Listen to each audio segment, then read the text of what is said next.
What's going on, Pathways Church? I'm Jake Collins, your middle school pastor, and I'm super excited to join you for this week's Daily Dose. Here at Pathways, we are big believers in what we call chair time. That's your personal time with God, which usually includes prayer and reading scripture. During my time in ministry, I've challenged many kids, students, and adults to start a personal journey through the Bible.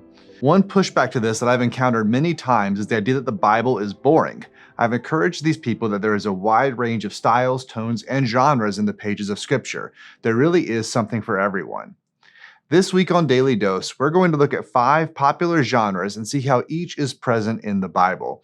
Of course, all Scripture is inspired and therefore useful for so many areas of our lives. But Scripture is not monotone. It's not a rule book or an instruction manual. It's dynamic, engaging, and powerful. Speaking of power, I'm guessing that some of you love action movies. Some people look at Scripture and say, where's all the action?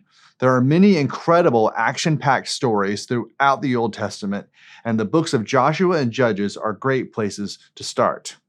In Judges 7, we read about Gideon's army and their conquest of the Midianites. This is one of the most unique battles of the Old Testament. Instead of weapons, Gideon's men carry trumpets and clay pots with torches inside. In verse 22, it says, "When Gideon's men blew their 300 ram's horns, the Lord caused the men in the whole army to turn on each other with their swords." Here we see God bring a victory without his people even having to fight. Not only would this scene fit well into an action movie, but it's also a glimpse of the kind of victory that Jesus would ultimately bring. He fought the battle so that we wouldn't have to.